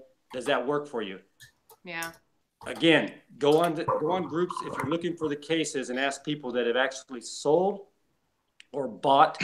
And the questions you want to ask is, how much did you pay? How much did you make? And how did you sell it? Because I mean, it frustrates me to see videos where people tell you what they're going to make. Mm-hmm. I want to see it? what you made. Yeah. But and surely, guys, every pallet's going to be different anyway. I mean, you could say I made $1,000 on this clothing thing, but the next one might be something completely different. So you could lose money. And every liquidation place is buying pallets from different companies. So it's not like one pallet from one's going to be the same profit as another one. And even in one pallet from the exact same company, say they have, they're buying 3 semis full of, Target returns or whatever it's going to be. One pallet that you're getting might have all kinds of broken stuff, and the next one might just be new in the box. You never know. So it's kind of hard it's just such a gamble. But I would say for someone just starting out, Don't go buy a billion pallets. Start smaller. Start with a couple cases or whatever it's going to be, and just see if you're good at selling, or if you like to sell on eBay, or if you could sell stuff like that locally and then buy more. Get manifested. If you're new to this, get manifested. Because if you manifested just means an inventory of what should be in there. We always say start small, get a manifested lot, and do your research. Ask people before you buy it. Google information. You got to do a lot of research because there's a lot right now. There's so much of it. It's a big industry. And this last season, retail did really well. And when retail does really well, there's a ton of stuff going to come on the market, like returns. And that's why it's taken, like we haven't bought, it's taking longer to get all that stuff processed and to the liquidators. And the stuff that we buy, we would have already had it this time last year. Yeah. But this year, we're waiting for Christmas present returns, and they're not out yet. So they have stuff, but not what we're looking for. Yeah. So it's seriously, as a buyer beware. I think that's becoming like the liquidation stuff, guys. You have to work and you have to do your research, and none of it is easy. We buy multiple pallets, and like Nick was saying, one pallet could be great, next pallet not so great. We stick to what's been consistent for us. But if you want to ask a question later, you can get a hold of us and we'll tell you everything we know. But right now, go to that group and ask people that have done it. Mm-hmm. And we mainly just buy from Via Trading because they're so close and shipping is cheap. So we can pretty much, we've purchased from other places too, but there's other, resellers in that group who have purchased a lot from all the other liquidation companies. Yeah. So and we're not the best house for everything. Here's the thing. This year we were going to buy from several liquidators, and I'll be totally honest with you. There's ones we've looked at, and it wouldn't be good for us. It wouldn't be good for us. But there might be another pallet the next time that would be good for us. Yeah. I can add to what you guys are saying. I actually had somebody message me like a week ago, and he was asking for advice, and he said that he spent his bankroll on pallets, and he overextended himself, and he was panicking because he didn't know what to do. I think good general advice, and I've heard you guys just start really small with pallets. Try one. Don't buy 10. Don't invest all your money at once. I agree. Yeah, how about that? Yeah. Well, it's funny you say that. I actually bought pallets before I started my business. That's how I funded the whole thing. It's because for 4 or 5 months, I just would buy pallets like crazy and was making really great money on it. I wasn't talking about you, John. I was talking about a different sub who bought 60. Oh, okay. Yeah. Mm-hmm. He's in a panic. Yeah. Trying to figure out what to do. But, I think that's there good could be advice. A lot of money to be made. You never know. I was going to say, I think that's good advice for reselling in general. Try things small to start with, because you don't know if it's going to suit how you work. You don't know if it's going to drive you nuts listing clothing, for example, or car parts or whatever. Well, I'm not one to talk because this is the first time I've really sold car parts. But yeah, I think trying things out before you go in big is just sound advice generally. Yeah. And also not spending all your money in one place too, because if another opportunity came up and you don't have any savings to spend on something, say you go to an auction and you're like, man, that would be great to buy, and you just don't have the money for it. If you could have all your money stuck in one place, it sticks you to that. You just can't be open to something else. That happens sometimes, though. Let's be honest. Yeah, it does. I think we've all been there where this better friggin' work out or I'm screwed. Yeah. I think the mindset that people need to get in is just not, spending more than they can afford. If I can't afford to lose $200 or $2,000, I shouldn't be spending $200 or $2,000. But if I can afford to invest that money and lose it and not affect me in any way, shape, or form, then fine, go with it. Yeah. It's like buying stocks or going to the casino. If I can't afford to drop $500 at the casino and not affect my bills and my financial situation, I probably should go drop $500 at the casino, because essentially I may not have anything when I come home. I may turn that. Well, not really. Really. No, it is. No, it's different, because at the casino, your EV is negative. Yeah. As a reseller, hopefully your EV is positive. Your expected value is positive. You expect that, but you don't know that. No, especially if you're jumping into something that you know nothing about. You know what I'm saying? There's an element of everything we do. There's an element of risk involved. but we can, you know, you can eliminate a lot of that risk by doing your research or you know, knowing what you're doing a bit, but you can never completely eliminate the risk in what we do. You're absolutely right. There's too many variables. Yeah. I mean, literally the market can just drop out of things sometimes, and so many different things affect it. It's just crazy how many different factors there are that affect the market value of different products. And I think that the risk that is there is actually a positive, because it means not everyone's doing this, you know, because the risk is enough to put a lot of people off. Barrier to entry. I like that. Absolutely. There you go. Yeah. And the more risk that's involved, the bigger the hauls get, and the more work that's involved, the more barriers that are there. That actually plays in our favor. Yeah, it's like Darwin. I think that the risk is greater for somebody, like obviously somebody new. It's greater than it is for Nick or John or anybody here tonight. And starting small and get a feel for it. Some people could start out doing any kind of reselling and hate it. They could hate it after a week. And they don't spend a lot of money to do that. There's a difference between. Go ahead, Steph. I'm sorry. No, I'll change the subject if I talk. So go ahead. No. All I was going to say is, going back to what Andy was saying, is that like if I see an opportunity where I can go all in and make really great money, and I have enough knowledge to make that decision to do it, like John did. If John's media thing, I don't know John's financial situation, but I imagine if the media thing would have been a complete bust, like 100% busto, that would have been pretty negative for John. Could have probably been potentially a risk. John did a lot of homework on that. I don't think it was an all-in situation, but it would have hurt. It would have hurt. It wouldn't have bankrupted me. I mean, it would have sucked for a few months to recover, but we wouldn't have died. I mean, I got him so cheap, man. Like, it literally, like, my payroll was a bigger investment than the product. That's the kind of deal, John, that even if you wasn't thrilled about it, you can't pass those up. Yeah, exactly. Yeah, you just can't. Yeah, doing what we do, you got to take those deals. Yep, you got to take the risk sometimes. Yep. Yeah, and I think the more you do, the more confidence you have to push it maybe that bit further next time, because you know that worked out last time, and you slowly build up confidence in your ability to make things work. Yeah, that's certainly really from my experience. Like, Nick, what would you do right now if you went to another auction and you saw all these same car things and you don't have the room for it? Would you go for it again right now in the state where you are? Would you fill your living room with all that stuff? Good question. Or would you get That is a good question. I would definitely buy it, but I would get storage. Yep. Yeah. There's no way any more would come in the house right now. Hey, Nick, I'm curious. Okay, storage units in the States are so popular because everybody here is hoarders, and they hoard stuff and they store it, and it's like an addiction. What are the storage units like in the UK? Is every storage unit like filled pretty much to capacity, and there's just more and more and more that are being built? There's lots of storage units, but from my experience, they're expensive. I don't know if they're more expensive here than they are there. Certainly in my part of the country, I'm near London, space is at a premium. So for me to rent storage, it's quite expensive.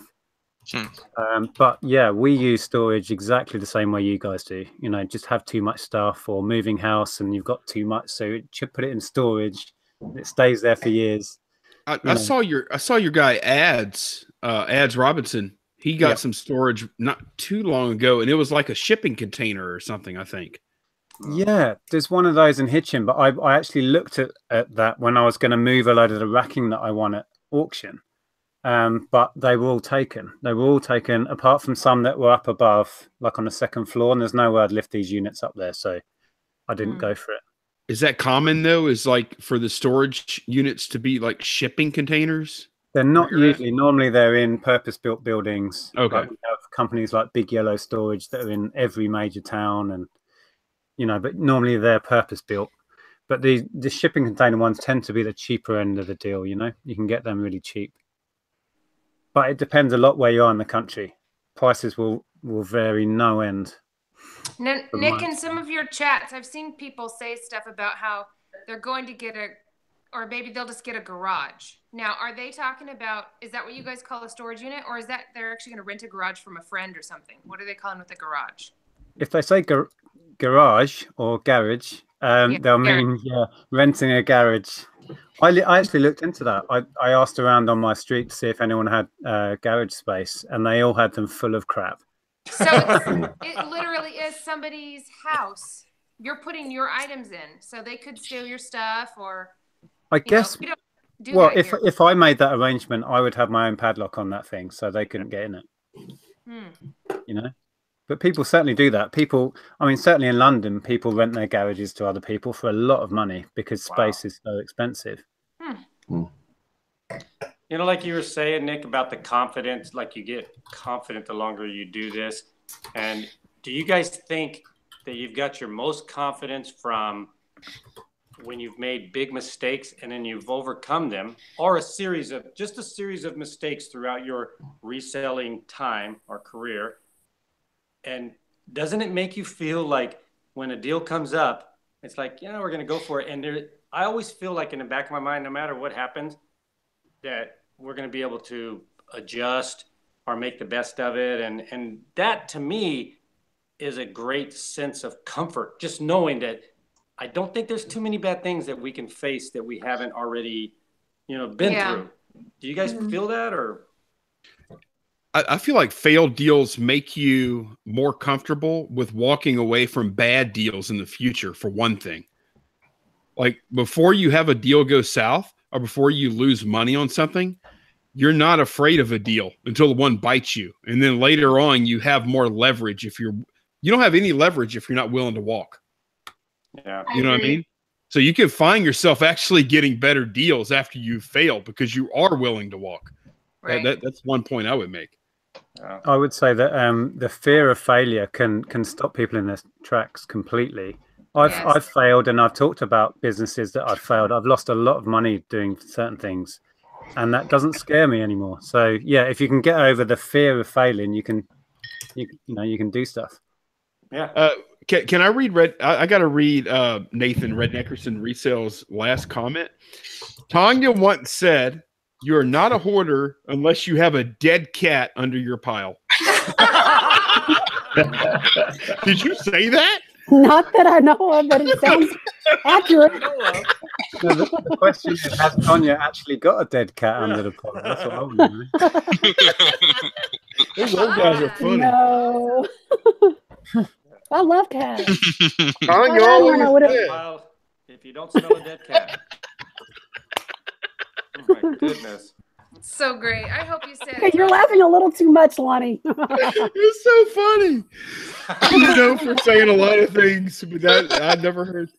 Nathan, that was hilarious. That's the funniest thing I've heard. Speaking of Tonya, I gotta do a shameless plug. She's gonna be on my channel tomorrow. Ooh.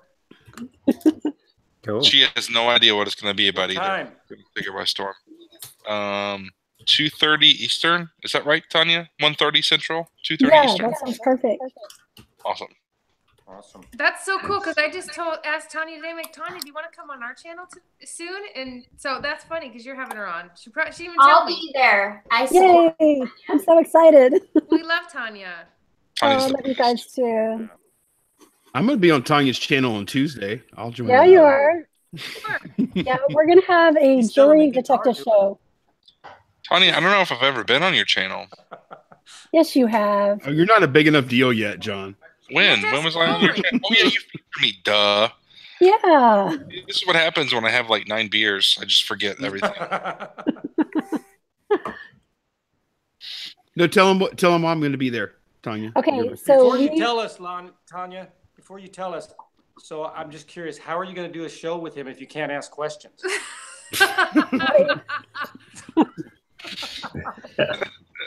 Sorry, Tonya, go ahead. Okay. Okay, go look in there, sissy. Ask Daddy. Sorry. So we're going to have a Jory Detective show with Lonnie and Angie on Tuesday night at 6:30 p.m. Central Standard Time. And he is going to be on the MSP auction show next Saturday. Can I keep talking, Lonnie? Yeah, go. Yeah. Okay, sure. and so he's going to be auctioning off some jewelry, you guys. Oh. So he wants to come on and hang out with Angie and myself and learn a little bit more about the jewelry he's going to be offering up for sale. Yep. I'm going to sell the jewelry this time. We're going to see exactly what all the pieces are. Cool. Instead of doing like a jar situation, we're going to say, hey, you're going to get this, and this, or whatever. Nice. And we're going to look at it beforehand on Tonya. So Tonya's show is going to be basically a preview for the MSP auction. So That's it'll a be great fun. idea. Are you going to be selling your? Nice. Are you going to be selling your belly button ring, Lonnie? You don't know how ridiculous that is. I'm all in if you're selling that. Oh gosh.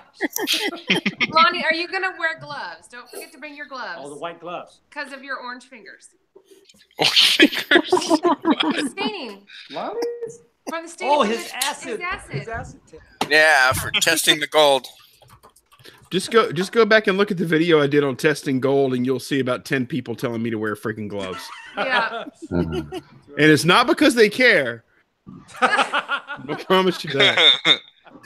Hey, Lauren, Adam is asking, when are you going live? You said tomorrow, right? I plan to tomorrow, but I'm going to look at the scheduled out shows for SteveNStph and Tonya. Just do it. Screw everybody. It doesn't matter. I'm going live too. Don't worry about us. You just do you. All right? This is your first one. You don't have to schedule around. Ours says something? It'll probably be later afternoon, like 2 or 3 o'clock Central. No, she's trying to be polite with other people I putting know, but videos we up. have something scheduled? We do something every day. You guys are just live 24/7. We just go whenever we feel like it. They go live. They always go live when I want to go live. Right. No, that's polite. We want to be at your show, Lauren, so let us know when it's going to be. So we'll talk tomorrow. We'll talk tomorrow because I want to be in your chat too. So I don't want to be on at the same time you are. Okay. See, she's being polite. We can send people to you. We'll help you. That idea. Ooh, follow them. That's great. Perfect. I don't know if you want to do that. I plan on introducing Don King pretty soon, and you might not want to follow that tirade. That's going to be Lauren, do you know who Don King is? Oh, yeah. Okay. We have a clearer connection now, so it may not be such a great thing. Oh, it's going to be shocking. Hey, Steve, wear white shorts this time, Steve. White shorts. What, Lonnie? Please, for all of us. Wear white shorts this time instead of the black ones. I already got them. Okay. And they're short. We're going to thin the herd. Hey, F them if they can't take a joke, right? Bye, Tonya. See you tomorrow. Bye, Are we going to keep going? Or should I cut this off? What are we thinking? I'm going to have to go shortly anyway, but you guys can carry on if you want to carry on. It's up to my lovely panel here. It's time to go. All right. Let's say goodbye to everyone. Thanks for joining us. Thanks for coming to my channel. I know I don't have any subs, but thank you for coming over and hanging out with us. All right. I'll leave everyone else to their goodbyes now. Like and subscribe to Lauren's channel. Yes, and hit the little ding bell button so that you can catch her tomorrow when she goes live. Heck yeah. Ding bell. Yep. Hey, don't forget Next week. What? Is that Nick? What's happening? Think you got phone? It sounds like the furnace off of the Christmas Story. Yeah. Oh my god, it totally does.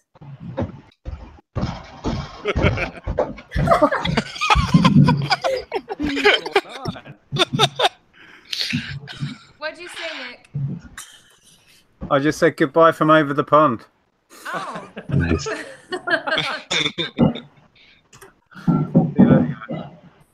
everyone. What's going on, Andy? Bye, guys. Lauren, you're the one that's got to turn it off. Bye, guys. Bye, everybody. Thanks for watching. Andy, I don't know what Andy's got going on over there.